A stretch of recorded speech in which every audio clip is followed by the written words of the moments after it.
மறக்க முடியாத அது வந்து ஏன் ஏய் எப்படி சார்? ஆமாம் எங்கள் ஸ்கூலோட யூனிஃபார்மே கோட்டு தான். இந்த கோட்டுக்கு ஒரு கதை இருக்குது. நீயும் கோட்டு போட்டு வந்ததுன்னா சொல்லியிருப்பேன். நீ வேஷ்டியை போட்டு வந்து தப்பிச்சுட்ட. நான் மட்டும் போட்டால் தனியாக நல்லா இருக்காதுன்ட்டு தனியாக இருந்தாரா சுகம் நீங்களும் கோட்டு நான் எதுக்குதான் போட்டோம் போடுறா அவரு கரெக்டாக வந்தோம். ராதியா மேடம் கனி ஹேன்னு சிரிச்சுட்டாங்க. என்ன இது கோலம் அப்படின்ட்டாங்க. ஐயோ ஹாய், எனக்கு 10 இயர்ஸ் இருக்கு. நான் ஸ்ரீலங்கால இருந்து இந்தியாவுக்கு சென்ட் பீட்டர்ஸ் கொடைக்கானல் ஸ்கூலுக்கு போனேன். நான் ஹாய் சசி மாமா, கண்கள் இருந்தால் எனக்கு ரொம்ப விருப்பமான பாட்டு.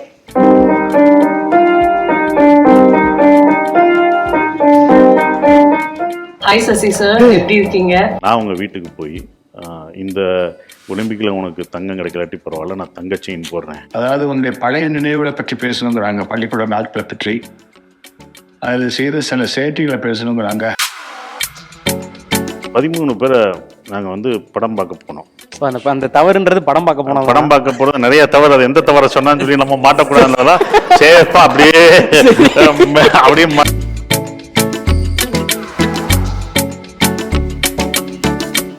Vikatan press meet with Sasikumar, powered by Meenakshi super speciality hospital Madurai. என்றும் ஃபர்ஸ்ட் என்றும் best. Health partner lion Kashmir honey, அசல் தேன் அசந்தேன். Lion Kashmir honey. Hospitality partner Ramada, Chennai Egmore. Cinema Vikatan நேயர்களுக்கு வணக்கம். Vikatan press meet with Sasikumar. So இந்த பேர் வந்து தமிழ் சினிமாவை பொறுத்தவரையில் வந்து நடிகர், இயக்குனர், தயாரிப்பாளர் அப்படின்றதெல்லாம் தாண்டி இண்டஸ்ட்ரியில் இருக்கவங்க எல்லாருமே சொல்ற விஷயம் அப்படின்னா இந்த 3 விஷயங்களும் தாண்டி நல்ல மனிதர், நல்ல நண்பர் அப்படின்றதான். அப்படியான ஒரு பியூர் சோல் கூட தான் நம்ம வந்து இந்த இன்ட்ராக்ஷன் இருக்க போது. ஸோ சசி சாரோட என்டையர் இன்ட்ராக்ஷன், அவரோட ஃபுல் ஜேர்னி பத்தி இருக்க போது, பர்சனல் லைஃப் பத்தி இருக்க போது. வாங்க பேசலாம். எல்லாத்துக்கும் முன்னாடி சார் வெல்கம் பண்ணிடலாம். வணக்கம் சார். வணக்கம். வணக்கம். விகடன் ஜேர்னலிஸ்ட் எல்லாருமே உங்கள்கிட்ட பல கேள்விகளோட காத்திருக்காங்க. ஸோ ஆரம்பிக்கலாமா சார்? சார், நீங்கள் ஸ்கூலிங் வந்து கொடைக்கானல் தான் பண்ணீங்க. ஸோ அந்த கான்வென்ட் டேஸில் மறக்க முடியாத மெமரிஸ் அதை ஷேர் பண்ணலாம் சார். மறக்க முடியாத அது வந்து ஏய் எப்படி சார்? ஆமா இந்த கடைசியில இருந்து ரெண்டாவது அதானே சார் நீங்க? ரெண்டாவது அந்த கோட்டு அந்த வகுடு பார்த்தாலே தெரியுது. ஆமா, அப்ப அந்த நேர்வகுடு. நேர்வீடு ஸ்டில்லு. இதைத்தான் நான் வந்து சுந்தரபாண்டியில் நேர்வீடு ஃப்ளாஷ்பேக்கில் வச்சுருப்பேன். கோட் எங்களோட யூனிஃபார்ம் இது. எங்கள் ஸ்கூலோட யூனிஃபார்மே கோட்டு தான். இந்த கோட்டுக்கு ஒரு கதை இருக்குது. நீயும் கோட்டு போட்டு வந்ததுன்னா சொல்லியிருப்பேன். நீ வேஷ்டியை போட்டு வந்து தப்பிச்சுட்ட. அவார்டு வாங்க, சுப்பிரமணியன் அவார்டு வாங்க போகும்போது ஜேம்ஸ் சார் தான் எங்களுக்கு மியூசிக் டீச்சர். ஏய் நீ கோட் போட்டு போகணும், கோட் போட்டு போனோம் சார். கோட் நான் மட்டும் கடைசி வரைக்கும் இப்போ கோட்டே போடுறது இல்லை. அது என்னென்னா அலர்ஜி. ஏன்னா சின்ன வயசுலேருந்து அது யூனிஃபார்ம் ஆக்கிட்டாங்க. சார் கோட் போட்டால் எனக்கு யூனிஃபார்ம் போட்ட மாதிரி இருக்கு, தயவுசெய்து விடுங்க. இல்லைடா எல்லாருமே கோட் சூட்டோட தான் வருவாங்க அப்படின்னு சொல்லி ஒரு அவார்ட் ஃபங்க்ஷன் ஹைதராபாத்தில் கோட் போட சொல்லி நான் மட்டும் போட்டால் தனியாக நல்லா இருக்காதுன்ட்டு கனியன் இருந்தாரா சுகம் நீங்களும் கோட்டே நான் எதுக்குதான் போட்டோம் போடுறா அவரு. இல்லை சுகம் நான் மட்டும் போவேன். இவர் சொல்றாரு நீ have to for award you have to dress coding is there அப்படின்னு. ஓ எங்க கோடிங் வேஷ்டி சட்டதாயா அப்படின்ற நான் எனக்கு ட்ரெஸ் கோடிங் வேஷ்டி சட்டதாயா அப்படின்றத இருக்கிறேன். அப்போ அவர் கேட்கல, இது கோட்டு போடு அப்படின்னா எனக்கு ஸ்கூல் ஆமாம் சார் அது யூனிஃபார்ம் சார், எனக்கு அந்த அலர்ஜி இருக்குது சார், யூனிஃபார்ம் கோட்டெலாம் போட மாட்டேன், நீ போடணுன்ட்டாரு. நம்ம ஒரு துணைக்கு ஒரு ஆளுக்கு போட்டேன். டேய் நான் சின்ன வயசுலேருந்து அப்படிலாம் போட்டது இல்லைடா, வாங்க சுகம் உனக்கு ஒன்று எடுத்து தரேன்னு சொல்லிட்டு அவருக்கு ஒன்று போட்டு அவர் 10 பத்தாமலும் போட்டு அவர் போட்டுட்டு 2 பேருமே தனியாக போக்கணும், நீ துணைக்கு வா அப்படின்னு சொல்லிட்டு 2 பேருமே நாங்கள் உள்ள நீ கீழே வந்துட்டேன்னா எல்லாமே கோட் போட்டிருப்பாங்க அப்படின்ட்டார் அவர். நீ இதுக்குள்ள கீழே வாங்கடா அப்படின்னு. கீழே எல்லாருமே கோட் போட்டிருந்தாங்க. ஆனால் நாங்கள் கோட்டு போட்டு தாம்பனப்பட்டியும் செங்கப்பட்டியும் போட்டு வந்தால் எப்படி இருக்கும் அப்படிதான் வந்தோம் நாங்கள். அப்படி வந்துட்டு அப்படியே வந்தோம் வர்றோம் அப்படி டே ஐயோ யார் உன்னை கேள்வி என்னடா இப்படி கேவலப்படுத்துகிற மாதிரி. இல்லை சுகம் நல்லா நீ எனக்கு செட் ஆகலடா, உனக்கு கூட இருக்குடா, நீ எனக்கு ஏதோ பத்தாத வேற கோட்டை தந்துட்டா அப்படி நல்லா இருக்கு சுகம், யாரும் கேள்வி பண்ண மாட்டாங்க. கரெக்டாக வந்தோம். ராதியா மேடம் கனி ஹேன்னு சிரிச்சுட்டாங்க. என்ன இது கோலம் அப்படின்ட்டாங்க. ஐயோ வாங்க அவர் கலெக்டர் போயிட்டாரு, வாயா அவார்டு வாங்குற வரைக்கும் வாயா, அந்த ஸ்டேஜ் வரைக்கும் வாயா அப்படி சொல்லிட்டு ஸ்டேஜ் வரைக்கும் வந்து அப்புறம் தான் வந்து நாங்கள் வந்து அவார்டு அந்த அவார்டு வாங்கினீங்கன்னா ஃபிலிம்ஃபேர் அவார்டு வாங்கியிருப்போம். அதுக்கு பார்த்தா அவரும் கோட்டோட தான் நிற்பார். அந்த பார்த்தாலே உங்களுக்கு தெரியும். கொடைக்கானல் டேஸ் மறக்க முடியாத அது எனக்கு நண்பர்களை கொடுத்த இது.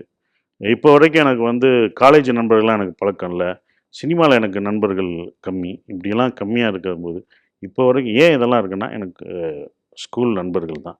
என் படத்தில் இத்தனை நட்பை பற்றி நான் சொல்கிறேன் அப்படின்ற ஒரு விஷயம்லாம் வந்து இங்கே நான் வளர்ந்த விதம், நம்மளுடைய வளர்ந்த விதம் ஒன்று இருக்குது பார்த்தீங்களா, ஒரு கிரியேட்டருக்குள்ளே இருக்கிறது இந்த கித்தாரோட இந்த guitar. இந்த கித்தார் இதெல்லாம் எப்படி வந்துச்சு இந்த ஆ, இதெல்லாம் வந்து மனசுக்குள்ள ஒரு விஷயம். அந்த அப்போ சின்ன வயசுலேருந்து வந்த நண்பர்கள் எல்லாம் boarding school, Saint Peter's. Saint Peter's எல்லாம் போர்டிங் ஸ்கூலு. அப்போ போர்டிங் ஸ்கூலும் போது எல்லாமே அட்டாச் ஆகும். அதெல்லாம் அந்த பொண்ணெல்லாம் இப்போ வரைக்கும் அகிலா, அது இப்போ வரைக்கும் இவங்க எல்லாம் அவங்க எங்க எங்களுக்கு சார் இருக்காங்க அதுல? அது பொண்ணு, ஒரே ஒரு அதான். பொண்ணு தான் எங்கள் கிளாஸில், ஒரே ஒரு பொண்ணு தான். ஆ. +1 +2 இது +1 இது 10th நினைக்கிறேன், 10th. ஆமாம், ஓகே. ஒரே ஒரு பொண்ணு தான் இருந்தது எங்கள் இதில் அப்போ அந்த 10th அவங்க படிக்கும்போது. பேரு சார்? அகிலா அது. Okay okay sir. So Ramesh இவங்க எல்லாமே இப்போ வரைக்கும் கான்டாக்ட் இருக்கு. ஆ. இந்த நட்பு வந்து நான் இப்போ எல்லா படங்கள்லையும் என்ன அறியாமல் வர்ற ஒரு விஷயம். நான் இது பண்ணாலும் நண்பர்கள்னும் போது இது பண்ணிக்கிறேன். அப்போ 5th-லேருந்து 12th வரைக்கும் ஒரு நண்பர்களாக இருந்த அந்த விஷயம், ஒரு பெண்களுக்கு சப்போர்ட் பண்ணணும் அப்படின்ற ஒரு விஷயம். ஏன்னா கோஎட் ஸ்கூலு, அவங்களுக்கு ஹெல்ப் பண்ணணும், அவங்களும் நமக்கு ஹெல்ப் பண்ணுற ஒரு விஷயம் எல்லாமே வந்தது வந்து நான் படித்த அந்த பள்ளியும் அதுதான். ஒரு சின்ன ஒரு வாழ்த்து. ஹாய், எனக்கு 10 இயர்ஸ் இருக்கேட்ல நான் இப்படி? ஸ்ரீலங்கால இருந்து இந்தியாவுக்கு சென்ட் பீட்டர்ஸ் கொடைக்கானல் ஸ்கூலுக்கு லண்டன். போனேன் நான். அப்ப நானும் சசியும் 5th ஸ்டாண்டர்ட் சேம் கிளாஸ்ல இருந்தாங்க. எனக்கு சசிய அப்ப இருந்து இப்ப வரைக்கும் நாங்கள் எல்லாரும் நல்ல குட் ஃப்ரெண்ட்ஸ். சசிக்கு ஸ்கூல்ல படிக்கலையே ஆக்டிங், ட்ராமா எல்லாத்துலேயும் நல்ல விருப்பம். நாங்கள் எப்ப இந்தியா போனாலும் சசியையும் அவற்ற ஃபேமிலியையும் நாங்கள் மீட் பண்றோம். நாங்கள் சசி ஷூட்டிங்ல பிஸியா இருந்தா கூட எங்களை கூப்பிட்டு லஞ்சுக்கோ டின்னருக்கோ மீட் பண்ணுவார். லாஸ்ட் இயர் நாங்கள் இந்தியா வந்த நேரம் கருடன் ஷூட்டிங் நடந்து கொண்டிருந்தது. அப்பவும் நாங்கள் அவரை போய் ஷூட்டிங் ஸ்பாட்ல மீட் பண்ணினாங்க. சசி எவ்வளவோ ஃபிலிம்ஸ் இப்ப நடிச்சிருந்தாலும் அவற்ற குணம் எல்லாம் சின்னல இருந்து மாறவே இல்லை. ஃப்ரெண்ட்ஸுக்கு எப்பவும் டைம் ஒதுக்கி ஃபோன் பண்ணி இப்பவும் நல்ல அதே மாதிரி தான் இருந்து எல்லாரோடையும் நல்லபடியா கதைப்பார். அவற்ற குணமும் கேரிங் நேச்சரும் இவ்வளவு புகழ் வந்தும் இன்னும் மாறவே இல்லை. இது மாயா, இந்த டாட்டர். ஹாய் சசி மாமா, நான் உங்களை படம் எல்லாம் பார்த்திருக்கிறேன். கண்கள் இருந்தால் எனக்கு ரொம்ப விருப்பமான பாட்டு.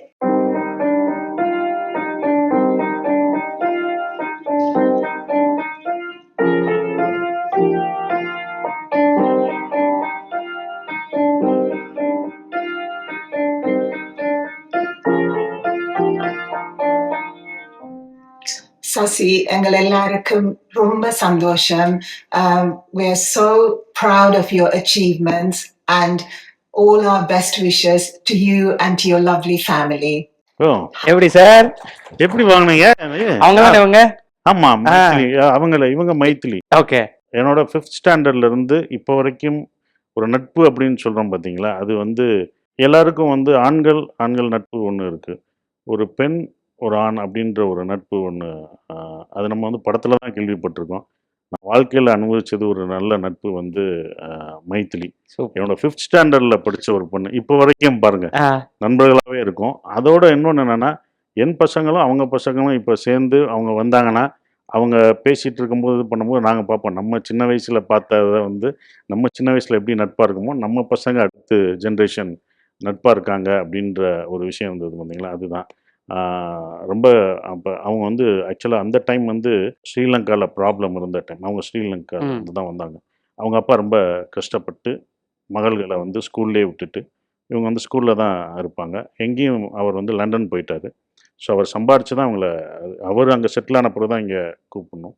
ஸோ 2 பொண்ணுங்க. இந்த பொண்ணு இங்கே ஒரு பொண்ணை தான் கூப்பிட்டு போகணும்.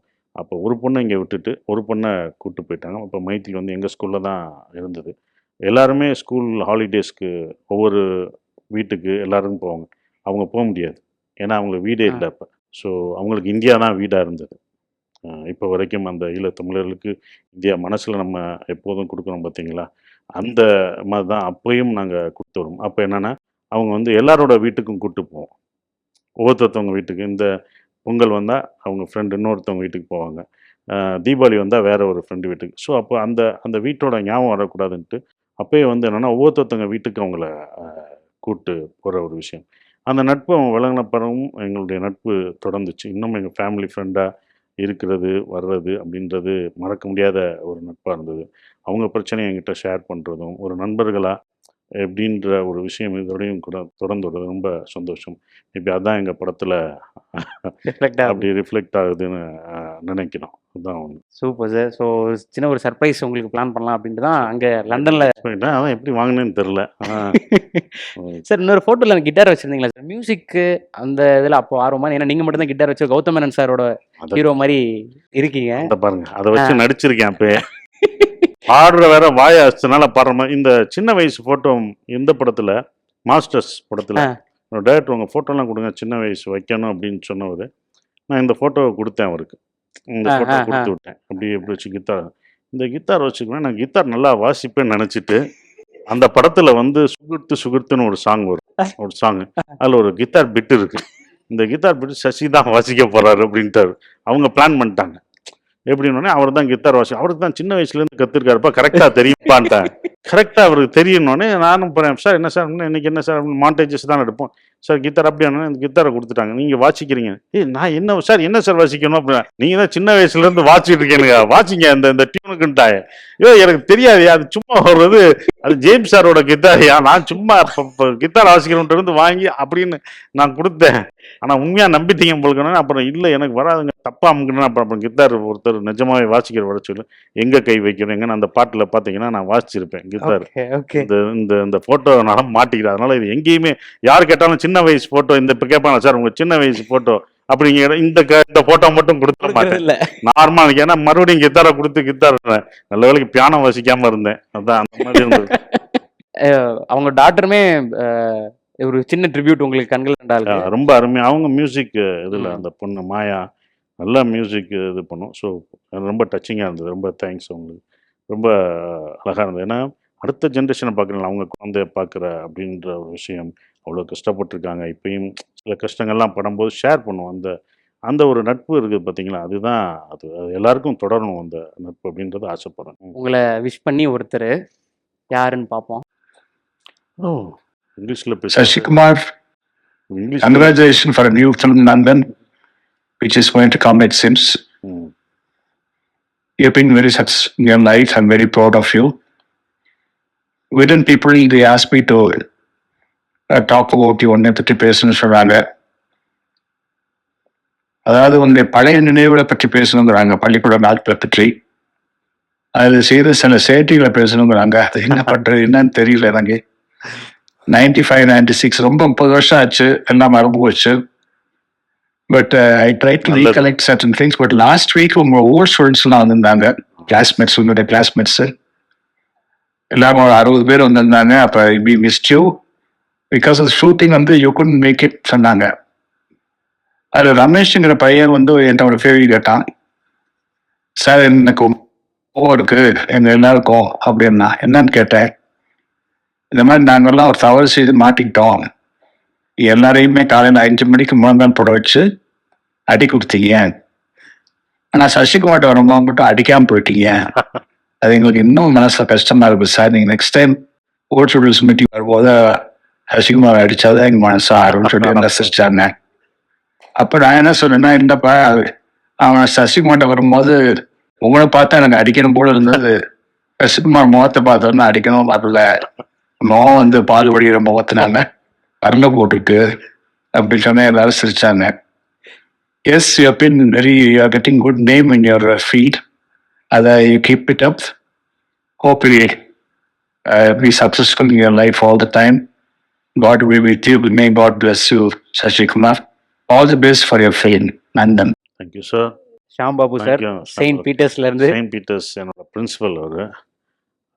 எங்களை வளர்த்ததுக்கு அவர் ஒரு காரணம், பிரின்சிபல் மேடம். ஏன்னா அங்கே தான் 5th to 12th வரைக்கும் பண்ணது. அவங்க சொன்ன மாதிரி தான் எல்லாருமே கிடைக்கும். மேலே இப்போ வரைக்கும் கோவம் பாருங்க, எத்தனை வருஷம் பகை பாருங்க, கூடயே இருந்த நண்பர்கள் பாருங்க.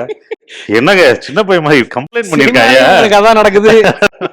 இல்லை என்ன கம்ப்ளைண்ட் பண்ணி வச்சிருக்காங்க, நாங்களாம் அடி வாங்க அடிக்காம தப்பிச்சுட்டாரு. அப்போ இத்தனை நாள் மனசுலயே வச்சிருக்காங்க பசங்கெல்லாம்.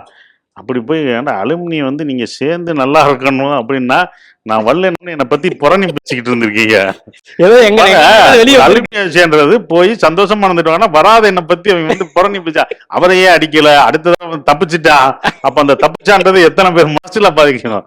தப்பிக்கிறதே ஒரு கலை தான், அது அவங்களுக்கு தெரியல, அது என்ன பண்றது. அது வந்து ஒரு கலை. அது ஸ்கூல்ல எப்போதுமே ஒன்று உண்டு, இவன் ரொம்ப நல்லவன் அப்படின்னு நம்மள நினைச்சிருவாங்களோ இல்லை. எல்லா சேட்டை பண்றது ஒரு விஷயம், அது சேட்டை பண்ணாமல் தப்பிச்சிருவேன் நான். அது என்னன்னு தெரியல, என்ன நினச்சா மட்டும் இவன் பண்ணியிருக்க மாட்டான் அப்படின்றதுல விட்டுருவாங்க. இவங்க எல்லா இதுலேயும் அடி வாங்குவாங்க. 13 பேரை நாங்கள் வந்து படம் பார்க்க போனோம். அந்த தவறுன்றது படம் பார்க்க போனோம். படம் பார்க்க போனோம், நிறைய தவறு. அது எந்த தவறை சொன்னான்னு சொல்லி நம்ம மாட்டக்கூடாதுன்னா சேஃபா அப்படியே அப்படியே வந்து தாண்டி போறோம். அவனை போய் எந்த தவறுன்னு சொல்லக்கூடாதுன்றதான் சொல்லணும். நிறைய தடவை அவங்க மாட்டுவாங்க, அப்ப நான் மட்டும் மாட்ட மாட்டேன். ஏன்னு எனக்கும் தெரியல இப்போ வரைக்கும். அதான் அவரை பார்த்து அடிக்க தோணாது, பால்வடி முகம் சொல்லிட்டார்ல. அப்போ வந்து தாடியெல்லாம் இருக்காது. அப்போ பார்த்துக்கணும் எப்படி இருப்பேன், ரொம்ப சாஃப்டா இருப்பேன். எல்லாருக்கும் பிடிச்ச ஒரு ஆளா இருக்கனால தான் அது இருந்தது. ஸ்கூல்ல எல்லாராலையும் பிடிக்கப்பட்ட ஒரு ஆளுன்னு ஜேம்ஸ் சார் சொல்லுவார். ஜேம்ஸ் சார்னு சொல்லும் போது எல்லாருக்குமே அவனை பிடிச்சிருக்குடா, அது ஏன் தெரியல. ஸ்கூல்ல இவனை பிடிக்காத, இவனுக்கு பிடிக்கும், ஆனால் எல்லா இதுக்கும் பிடிச்சிருக்க ஒரு விஷயம். இந்த இதில் வந்து என்னென்னா, தப்பு பண்ணிட்டோம்னா அவங்கெல்லாம் அடி வாங்குவேன். சரி நம்மளை அடி வெளுத்துட்டாங்கன்னு நினைப்பேன், நான் தப்பிச்சிருவேன். அதே மாதிரி ஸ்டடீஸில் பண்ணும்போது நான் தான் சேட்டைகள்லாம் பண்ணுவேன். ஸ்டடீஸில் சின்ன சின்ன சேட்டைகள், காமெடி பண்ணுறது, இந்த காமெடி ஜோக் அடிக்கிறது, இந்த மாதிரி வேலைகள்லாம் பண்ணும்போது திடீர்னு பிரின்சிபல் வர்றது எனக்கு மட்டும் இப்படியோ சம்திங் ஒன்று சொல்லுங்க. இந்த நேரத்தில் பிரின்சிபல் வருவார், இப்போ வருவார். அப்போ நான் அமைதியாக அப்படி நடந்துட்டல. ஒருத்தங்க அடி விழுந்து இப்போ இதில் போய் பியானோவில் போய் விழுகிறா, அடி எல்லாரும் விழுகுது, நான் மட்டும் அப்படி உட்காந்துக்கிட்டே இருக்கேன். இதில் செய்யாத குற்றத்துக்கு வருதேன். அப்போ 2 நாளைக்கு முன்னாடி பண்ணான், அவன் எதுவுமே பண்ணல, அமைதியாக இருந்தவன். வந்து அந்த பையனை பார்த்துட்டு, டேய் நீ 4 நாளைக்கு முன்னாடி நீ இந்த தப்பு பண்ணல நினைச்சு அவனுக்கு தான் ரொம்ப விழுந்தது. அவங்களாம் வானா இப்போ ஒரு ஆள்னால தான் வானா, நம்ம தப்பிச்சிருவோம் அப்படின்ற ஒரு விஷயம். ஸ்கூல்லையும் எனக்கு ரொம்ப பசங்கள் மேலே அப்படி ஒரு இருந்தது. அது சின்ன வயசுல இருந்த ஒரு விஷயம். எல்லாருக்கும் இதாக போகணுன்ற ஒரு விஷயம். எங்கள் ஸ்கூலில் வந்து என்னென்னா, அப்போ வந்து நாகாலாண்டில் இருந்து வருவாங்க, மிசோரம்ல இருந்து வருவாங்க, இந்த பசங்கள்லாம் இருப்பாங்க. அவங்க வந்து அவதான் இருப்பாங்க. அது மாதிரி தமிழ்நாட்டு பசங்கள்லாம் அப்படி இருப்பாங்க. எல்லாமே ஒன்றா தான் இருப்போம். ஒரு தடவை 2 பேருக்குமே பிரச்சனை வந்துருச்சு. இந்த தமிழ்நாடு இது சொல்லாமான்னு தெரியல, தமிழ்நாடு பசங்களுக்கும் இந்த நாகாலாந்து பசங்களுக்கும் ஒரு ஒருத்தனை அடிச்சு விட்டான். அந்த ரமேஷ்னு இப்போ சொன்னார், அந்த ரமேஷை ஒருத்தன் அடிச்சு விட்டான், அவ்வளோதான். ரமேஷ் அடிச்சிட்டாங்க இதாகிட்டாங்க. டே ரமேஷ் வந்து அந்த நாகாலாந்து பசங்க அடிச்சிட்டாங்கன்றது இது ஆகி பார்டர் பிரச்சனை மாதிரி ஆயிடுச்சு. சின்ன விஷயம் அடிச்சு இவங்க நான் அவங்களை அடிக்கக்கூடாதுன்னு சொல்லிட்டு இவங்களாம் தமிழ்நாடு நம்ம பசங்களாம் என்ன பண்ணிட்டாங்க, ஃபுல்லாக ஹாக்கி பேட்டு இது ஒருத்தர் வந்து காம்பஸ் எடுத்து ரெடி பண்ணுறேன், ரமேஷ் அழுதுட்டு காம்பஸ் எடுத்துக்கிட்டான், இது பண்ணிட்டேன். வார மாதிரி ஒரு சீக்வன்ஸ் ஆகுது. அங்கிட்டு நாகாலாந்து பசங்க கிரவுண்டில் அவங்க எப்படி இருப்பாங்கன்னா, நல்லா சாப்பிட்டு அவங்க வந்து ஃபெயில் ஆகி வந்தாங்களா என்னன்னே தெரியாது. அவங்க அவ்வளோ ஹைட்டில் இருப்பாங்க, இவங்கெல்லாம் அவ்வளோ ஹைட்டு. சூக்கு நாயெல்லாம் என்ன ஆகும், நானும் உள்ளதான் இருப்போம். அவங்க எல்லாம் அப்படி இருப்பாங்க, வந்து தூக்கி போட்டாங்கன்னா அப்படி போடுவாங்க. மிசோரம் பசங்க எல்லாம் ஃப்ரெண்ட்ஸ் தான். அந்த பிரச்சனையில வந்துருச்சு, பெரிய பிரச்சனை. நைட்டு கிரவுண்டு பிரின்சிபலுக்குலாம் தெரியாது. நைட்டு சொல்லிட்டாங்க, டுநைட் ஏதோ மேட்ச், ஏதோ டான்ஸ் ப்ராக்டிஸ் டுநைட் அட் கிரவுண்டுன்னு டைம் வேற ஃபிக்ஸ் பண்ணிட்டாங்க. 9 மணிக்கு வந்துருங்கன்ட்டாங்க. எல்லாம் தூங்கினோடனே 9:30 டுநைட்ன்ட்டாங்க. டுநைட் ஓகே, இன்னைக்கு நைட் வந்து 9:30 கெட் ரெடி அப்படின்ட்டாங்க. என்னடானு இவங்க கெட் ரெடின்னு சொல்லிட்டு கார்த்திக் இன்னும் 2 பசங்க பெரிய பசங்களாம் இருக்காங்க. அவங்கெல்லாம் வந்து ரெடி ஆகி எல்லாம் ஹாக்கி எடுக்கிறான். ஒருத்தன் காம்பஸ் ரமேஷ் காம்பஸ் எடுத்து வச்சுக்கிட்டு அப்படியே ரெடியா, ஏன்னா அவனால் காம்பஸ் குத்திடலாம்னு வச்சு வைக்கிறாங்க. எல்லாம் ரெடி ஆகி வைக்கும்போது இதில் இருக்காங்க. எனக்கு என்னையும் கூப்பிட்றாங்க இந்த பக்கம் இருக்கணும். டே அவங்ககிட்ட போய் அடி வாங்கிட்டு வர முடியாது, நான் உண்மையை சொல்கிறேன். டே அவன் ஒருத்தன் தூக்குனானா என்னடா, அவன் எப்படா தூக்குவாங்க, என்னடா நான் காம்ப்ரமைஸ் பண்ண வர்றேன். அப்புறம் நான் என்ன பண்ணிட்டேன், என்னை வந்து நாகாலாந்து பசங்க கூப்பிட்டாங்க, என்னை மட்டும் கூப்பிட்டாங்க. அந்த இதில் சசி இன்னைக்கு அவங்களை அடிக்க போகிறோம், நீ மட்டும் விலகி ஒதுங்கிரு. அவங்களுக்கும் பிடிச்சிருக்கு. ஆகா, நாகாலாந்து மிசோரம் வரைக்கும் நம்ம புகழ் பரவி இருக்குடா, சூப்பரா. அப்படின்னு என்ன மட்டும் அப்படின்ட்டா, you just go the side, we want to anything, you just escape அப்படின்ட்டாங்க. நீ இப்படி போயிருன்ட்டாங்க. சரிடா, நாகாலாந்து வரைக்கும் நம்ம வந்து நாகாலாந்து மிசோரம் அப்படி பார்டர்லாம் தாண்டி போயிட்டு இருக்கோம்டா, நம்ம சைனா அங்கிட்டு போயிடலாம்டா அப்படின்னு சொல்லிட்டு ரொம்ப சந்தோஷம்ட்டு சரின்னு விட்டேன். உட்காந்துட்டு நான் இன்னைக்கு அடி வாங்க போகிறதில்ல, இவங்க என்ன பண்ணுறாங்கன்னு பார்ப்போம், நம்மளை தப்பிச்சிட்டோம்டா அப்படின்னு பார்த்தேன். பார்க்கும்போது அவங்க நிற்கிறாங்க, எதுவுமே இல்லை. இவங்க துணுவனாக இருக்காங்க. நிச்சயம் அவங்க இவங்களை அடிச்சிருவாங்க, எனக்கு தெரிஞ்சிருச்சு. சரி இவங்க அடி வாங்க போகிறேன், சொன்னால் புரியாது. அப்புறம் இறங்கி இங்கே வாடா, என்னடா அவன் இல்லை ரமேஷ் அடித்தான். ரமேஷை தானடா அடித்தான். ரமேஷ் அடிச்சானா நான் கூட அடிப்பேன்டா ரமேஷை, இதுக்காக எதுக்கு இது பண்ணுறீங்க விடுங்க அப்படின்னு சொல்லிட்டு நான் போய் காம்ப்ரமைஸ் பேசுகிறேன். உங்கள் 2 பேரும் சேர்த்து வச்சா ஓகே இல்லைடா பேசாமட்றா அப்படின்னு சொல்லிட்டு நான் அங்கே போனேன். போயிட்டீங்க வா ரமேஷ் அடிச்சியா, ரமேஷ் என்ன பெரிய இதா அவனை நானே மிதிப்பேன் அப்படின்னு சொல்லிட்டு அப்புறம் அவங்ககிட்ட கிரவுண்டில் நான் மட்டும் போனேன். அந்த கிரவுண்டு பாருங்கள், கிரவுண்டு விஷுவல் பண்ணி நீங்க மட்டும் போறீங்க. கிரவுண்டில் நான் மட்டும் நான் தான் போனாமே சமாதான வேலை என்னதான் அடிக்க மாட்டாங்கல்ல, இது எல்லாம் அங்கிட்ட இருந்தாங்க. இவங்க அடி வாங்கி செத்துருவாங்க. பெரிய கலவரம் நடக்க போகுது ஸ்கூலில். இது பிரின்சிபால் தெரியாமல் நம்ம மேலே பார்க்குறேன். எங்கள் பிரின்சிபால் பாடுறான் இப்படி ஒரு கலவரம் நடக்க போது தூங்கிட்டு இருக்காரு, இப்படி ஒரு விஷயம் நடக்கிறது தெரியாமல் ஸ்டாஃப் தூங்குறாங்க, இப்படி ஒரு கலவரம் நான் தான் காப்பாத்தி ஆகணுமே. இப்பதான் நான் சொல்றேன் அவங்களுக்கு. அப்ப பசங்களுக்கு தெரியும், மேனேஜ்மெண்ட்டுக்கு தெரியாது. இப்ப நான் போறேன், போயிட்டு இங்க பாரு சொல்லிட்டேன், இங்க வா ரமேஷை கூட தனியா தரேன் அடிச்சு விட்டு என்ன விடு பாவம் ஏதோ இதில் பண்ண இல்லை அப்படி இப்படி நான் அவங்க வாங்கணும் விற்கான் லீவ் வேணும் எனக்காண்டி நீ விட்டு இங்கே வா யாரை அடிச்சதுங்க ரமேஷ் அடிச்சீங்க வாடா ரமேஷ் அங்கே வாங்கடா அவங்கள வர வாங்கடா ரமேஷ் தான்டா சாரி கேள்றா இவன் மட்டும் கொடுறா கை கொடுங்கடா 2 பேரும் கை கொடுத்தாங்க கட்டி பிடிங்கடா போங்கடா அவ்வளோதான் நம்ம ஃபைட் கெட் அவுட் அப்படின்னு கேன்சல் ஃபைட் போ அப்படின்னு அப்புறம் எல்லாம் ஃப்ரெண்ட்ஸ் ஆகிட்டாங்க. அதை மறந்து சின்ன பசங்களால அதுக்கப்புறம் மறந்து அதை இது பண்ணாங்க. அப்படி ஒரு கலவரத்தை நிப்பாட்டி வச்சிருக்கீங்க. ஏன்னா விஜயகாந்த் சார் படத்துல இந்த மாதிரி ஐயோ யார் இதை காப்பாத்தும் போது விஜயகாந்த் சார் வருவார் அந்த மாதிரி ஒரு பெரிய எல்லாத்தையும் பெரிய இது அடிச்சிருக்கோம். இல்லை அவங்கள அடிக்கவே முடியாதுங்க சார், அவங்கள தொடவே முடியாது, அவங்க இப்படி தூக்கிடுவாங்க. இவங்க ரமேஷ் அடிச்சானா ரமேஷ் யாரா அவன் என்னடா பெரிய நாட்டுக்கு ராஜாவடா ரமேஷ் அவ்வளவு ரமேஷ் அடிச்சிட்டாங்க. ரமேஷ தள்ளடா அடிச்சாங்க. இல்ல ஒருத்தன் ரமேஷ் ரமேஷ் அடிச்சு விட்டான், அவனை நானே அடிப்பேன். அவ்வளவு கடுப்புகளை நான் அடிப்பேன். இதுண்டா ரமேஷ்ன்றீங்க, ரமேஷ் அடிச்சிட்டான் அவ்வளவுதான், யார் வேணா அடிப்பாங்க. இப்ப சேர்ந்துட்டாங்கடா போங்கடா அப்படின்ட்டு அப்படி முடிச்ச ஒரு விஷயம் அது. சிங்கம் படத்துல சேர்த்து வைக்கிற மாதிரி நீங்க அப்பவே சேர்த்து வச்சிருக்கீங்க. அதனாலதான் ஜேம்ஸ் எல்லாருக்கும் பிடிச்ச ஸ்கூல்ல இருந்தனால அது எல்லாருக்கும் பிடிச்சனால. ஸோ அவங்களும் என்ன இது பண்ணுவோம். இப்போ நான் மட்டும் தனியாக வெளுத்திருப்பாங்க, வாடா ஒன்றை தேட அவங்க மேல இருக்க கோவத்தெல்லாம் நம்ம மேல அடிச்சிருப்பாங்க. அப்படி முடிச்ச ஒரு இதுதான். அடுத்து ஹாய் சசி சார், எப்படி இருக்கீங்க? எனக்கு வந்து சசிகுமார் சார் வந்து 10 வருஷத்துக்கு மேல வந்து தெரியும். ஆரம்பத்துல ஃபென்சிங் அந்த அளவுக்கு பாப்புலர் கிடையாது, அந்த அளவுக்கு ஃபினான்ஷியல் சப்போர்ட்டும் கிடைச்சது இல்லை. ஸோ எனக்கு ஒரு இன்டர்நேஷனல் காம்படிஷன் போகணுன்றதுக்காக ஒரு இன்டர்வியூ கொடுத்துருந்தேன் ஆனந்த விகடன்ல. அதை பார்த்துட்டு சசிகுமார் சாரோட ஆஃபீஸ்ல இருந்து கால் பண்ணி வர சொல்லியிருந்தாங்க.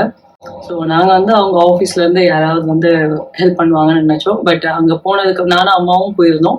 ஸோ அங்கே வந்து சசி சாரே அங்கே இருந்தாரு. ஃபர்ஸ்ட் அவர் எங்களுக்கு வந்து என்ன காம்படிஷன், இது என்ன ஸ்போர்ட்டு, எப்படி நீங்க ஜாயின் பண்ணீங்களோ, உங்களோட ட்ரீம் என்ன, ஸோ அந்த மாதிரி எல்லா விஷயத்தையும் கேட்டு தெரிஞ்சுக்கிட்டு கண்டிப்பா ஃபியூச்சர்ல என்ன ஹெல்ப் வேணாலும் நீங்க வந்து கேளுங்க, நீங்க நல்லா பண்ணணும் அப்படின்னு சொல்லியிருந்தாரு.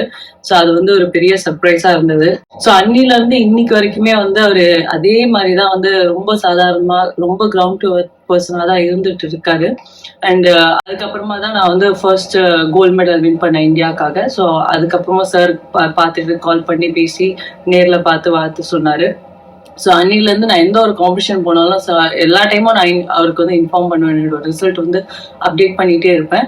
அது இல்லைனாலுமே வந்து சார் பார்த்துட்டு எனக்கு அவரே கால் பண்ணி அவர் பேசியிருக்காரு. ஸோ அதெல்லாம் வந்து பார்க்கும்போது சினி ஃபீல்ட்ல இருந்து இந்த அளவுக்கு ஸ்போர்ட்ஸுக்கு சப்போர்ட் பண்ணுறது வந்து ரொம்ப நிறைய பேர் அந்த அளவுக்கு பண்றது இல்லை. ஸோ இவர் வந்து அவ்வளோ வந்து பேஷனேட்டா அவர் வந்து சப்போர்ட் பண்றது எனக்கு ரொம்ப ஒரு சர்ப்ரைசிங்கான ஒரு ஃபேக்டர். ஸோ எனக்கு வந்து எப்பவுமே எனக்கு என்னோட லைஃப்ல ஒரு முக்கியமான ஒரு சப்போர்ட்டிங் ரோல்ல இருந்தது சசிகுமார் சார். ஒலிம்பிக்ஸ்க்கு அப்புறமா நான் இந்தியா வந்துட்டு சாருக்கு இன்ஃபார்ம் பண்ணியிருந்தேன். அந்த கோஇன்சிடென்ட்லி அன்னைக்கு வந்து என்னோட பர்த்டேவா இருந்தப்ப சார் சொன்னாரு ஓகே நான் வரேன் அப்படின்னாரு. நான் வந்து எங்க சார் வர போறாரு அப்படின்னு நான் யோசிச்சிருந்தேன். பார்த்தா எங்களோட வீட்டு அட்ரஸ் அனுப்பு, நான் வீட்டுக்கு வரேன்னு சொல்லிட்டு நிஜமா நாங்க எதிர்பார்க்கலாம். அன்னைக்கு காலையில பேசிட்டு வித்தின் 1 hourலயே அவர் வந்து வீட்டுக்கு வந்துட்டாரு. வீட்டுக்கு வந்ததும் இல்லாம அவர் வந்து ஒரு எனக்கு ஒரு செயின் வந்து கிஃப்ட் பண்ணாரு. அது நாங்க எதிர்பார்க்கவே இல்லை. இந்த டைம் நான் ஒலிம்பிக்ஸ்ல வந்து நான் குவாலிஃபை ஆகல. எனக்கு ஃபோன் பண்ணி நீ வந்து கவலைப்படாத, கண்டிப்பா நீ நெக்ஸ்ட் டைம் வின் பண்ணுவ, கண்டிப்பா நீ வந்து விடாமுயற்சியோட கண்டினியூ பண்ணணும் அப்படின்லாம் சொல்லி எனக்கு மோட்டிவேட் பண்ணாரு. ஸோ அது வந்து ரொம்ப ரொம்ப பெரிய விஷயம். Thanks to Vikatan for honouring Sasikumar sir. And இந்த மாதிரி ஒரு முக்கியமான விழால என்னோட மெசேஜையும் சொல்றதுக்கான வாய்ப்பு எனக்கு கிடைச்சிருக்கு. And I am really really happy for that. And Sasikumar sir, thank you so much for every thing and best wishes for you. நம்ம சீக்கிரம் நான் மீட் பண்றேன் சார் உங்களை. பவானி தேவி ஆனந்த விடனில் ஒரு ஆர்டிக்கல் வந்துச்சு. அதை பார்த்துட்டு தான் நான் வந்து சரவணன்ட்ட இரா சரவணன் அப்போ ஆனந்தவனில் இருந்தார். அவர்கிட்ட சொல்லி தான் அவங்க வந்து உடனே ஒரு காம்படிஷன் போகணும் அப்படின்றதுக்கு அதுக்கு நான் ஹெல்ப் பண்ணேன். நான் ஹெல்ப்புன்னு சொல்ல விரும்பல. அது என்னுடைய கடமையாக தான் நான் நினச்சேன். அது அது உதவின்னு சொல்லி அதை இது பண்ண தேவையில்ல. அது என்னுடைய கடமையாக தான் அதை நினைக்கிறேன். அவங்க தான் அந்த விருது வாங்கி எனக்கு ஹெல்ப் பண்ணியிருக்காங்கன்னு நான் நினைக்கிறேன். அப்புறம் அவங்க சொன்னாங்க, அவங்க இதை விட்டு போகலாம்னு ஒரு மன உளைச்சலில் இருக்கும்போது, அப்போ நீங்கள் என்னை அனுப்பிச்சது, நீங்கள் உறுதுணையாக இருந்தது வந்து எனக்கு ரொம்ப சப்போர்ட்டிவாக இருந்ததுன்னு அப்புறம் சொல்லுச்சு. இல்லாட்டா நான் விட்டுருப்பேன் சார் அப்படின்ற ஒரு விஷயம் சொல்லுது. எனக்கு ரொம்ப சந்தோஷமாக இருந்தது. எந்த டைம் யார் எப்போ கை கொடுக்கணும்னு ஒரு விஷயம் இருக்குது. அந்த டைம் நம்ம கரெக்டாக கொடுத்துருக்கோன்ற ஒரு இது பண்ணுது. எல்லாருக்கும் ஒரு நம்பிக்கையாக பவானி தேவி இருந்தது. நிறையா விருதுகள் வாங்கிட்டு வந்தது. அப்பப்போ என்கிட்ட வந்து இதெல்லாம் வாங்கியிருக்கேன்னு வந்து ஆஃபீஸ்க்கு வந்து காமிப்பாங்க. என்னோட பொண்ணு ஜெயிச்சா எப்படி இருக்குமோ அது மாதிரி தான், அது என்னோட பொண்ணு மாதிரி தான். அது மை டாட்டர், ஓன் டாட்டர் வந்து எப்படி ஜெயிச்சா எப்படி இருக்குமோ அந்த இது தான், ஒரு மகள் ஜெயிச்ச மாதிரி தான் அப்படி இருக்கும். இவங்க வந்து ஒலிம்பிக் இப்போ போனபோது அதில் வந்து ஜெயிக்கலை. எப்போதுமே நம்ம ஜெயிச்சவங்கள தான் கொண்டாடுவோம். அதை பார்ட்டிசிபேட் பண்ணவங்களை விட்டுரும். பார்ட்டிசிபேட் பண்ணுறதே ஜெயிச்சது தான். ஸோ அப்போ அவங்க வந்து ஏர்போர்ட்டில் வரும்போது ஜெயித்தவங்கள அப்போ தான் ஒரு கூட்டமாக இருக்கும். ஆனால் தோற்றவங்களை வந்து ரிசீவ் பண்ணுறதுக்கு யாருமே இருக்க மாட்டாங்க. அதுதான் நம்மளுடைய உலகமே அப்படி தான். வெற்றி பெற்றவங்களுக்கு தான் கூட்டம் வந்து அப்படி நிற்பாங்க. ஆனால் அதுக்காக உழைச்சி ஒருத்தன் ட்ரை பண்ணி ஒரு அட்டன் பண்ணி வந்தவனை நம்ம என்கரேஜ் பண்ணால் தான் அடுத்த முறை அவன் ஜெயிப்பான். அந்த ஜெயிச்சதுக்கான வாய்ப்பு கொடுக்கணும் அப்படின்ற ஒரு விஷயந்தான்.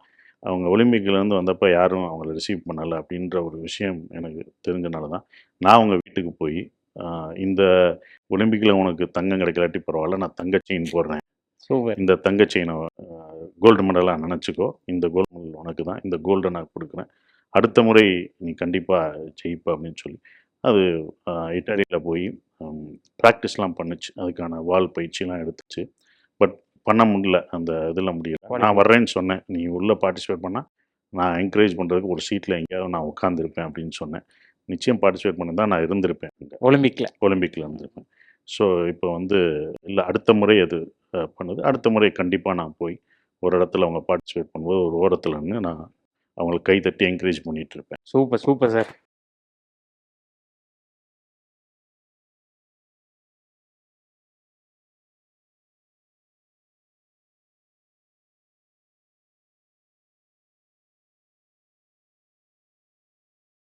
Vikatan press meet with Sasikumar, powered by Meenakshi super speciality hospital, Madurai. என்றும் ஃபர்ஸ்ட், என்றும் best. Health partner lion Kashmir honey, அசல் தேன் அசந்தேன். Lion Kashmir honey. Hospitality partner Ramada, Chennai Egmore.